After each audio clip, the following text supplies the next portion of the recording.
letter is dated June 12, 2006, an open letter to Canada's members of Parliament. Dear Mr. Rahim, Jaffer. On December 4th, 2005, while I was a hostage in Iraq, Hassan Almar, Mohammed Majid, and Mohammed Jaffer wrote a letter to my captors asking them to release me. Quote, "If you love Allah," they wrote, "if you have goodness in your heart, please deal with this matter as righteous Muslims and not let these kind, caring, compassionate, and innocent people suffer." End of quote. I first learned about their letter in the early morning hours of Friday, March 24th, Baghdad time. Every cell in my body was charged and buzzing with the marvelous, exhilarating, intoxicating drug of freedom. It had only been 18 hours before that the British soldiers busted us out. Unable to sleep, I called my partner Dan. I reached him on a cell at the Peace Garden in Nathan Phillips Square, where people had gathered to celebrate our release. He told me about some of the things that had happened during the captivity, and in particular about the unprecedented cry of the Muslim world for our freedom. I laughed with amazement. It was impossible to believe that so many people spoke out for us. And then he said, quote, "The Muslim men who are being held on security certificates, they wrote a letter on your behalf. In the letter they said, quote, 'We care about his freedom more than our own.'" Those 118 days of handcuffs, fear, uncertainty, deprival, and relentless aching hunger for food and the return of our lives. I never knew what freedom was until it was taken from me. Always I took for granted the tiny, inconsequential things that constitute ordinary life, like wearing my own shoes, making tea for myself, cooking, opening and closing doors, having a wallet, keys in my pocket, and the biggest, most important thing of all, being able to touch and hold the people I love.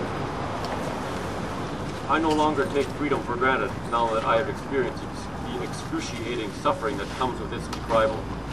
It is the most precious gift of God's gifts, the very oxygen of our lives. Mr. Almayer has been imprisoned now for 55 months, Mr.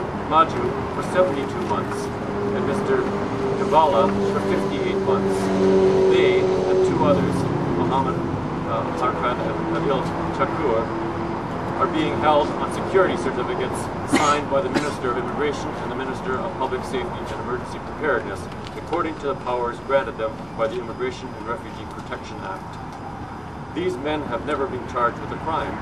They have never seen the exact nature of the allegations against them, and therefore have no way of mounting an effective defense. They have no right of appeal. They have no idea when or if they will be freed.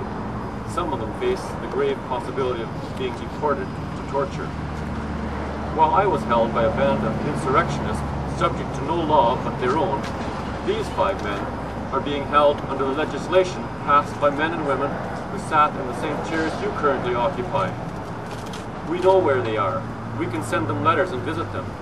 They can make phone calls. As long as they remain in Canada, they will not be tortured or killed. Nonetheless, our situations do parallel. Insofar as these 5 men have not been charged, they are subject to an unjust deprival of freedom, just as I was.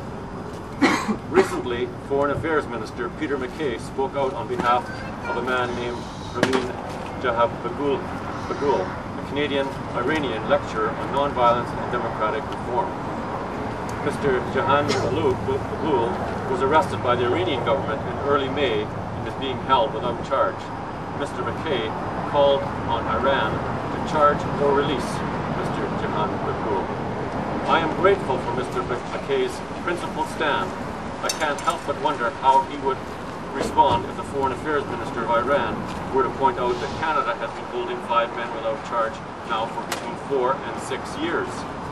The Supreme Court will conduct 3 days of hearings on the constitutionality of security certificates beginning tomorrow.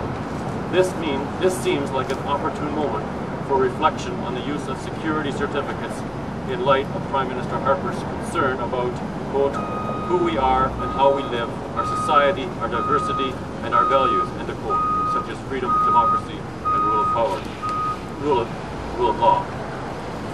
I'm sure you will agree, indefinite detention without charge is an un-Canadian value. as a Member of Parliament, you have the responsibility and the power to change the situation. Amnesty International and the United Nations have both expressed serious concerns about the security certificate detention. I urge you to work toward the abolition of this practice. Sincerely, James.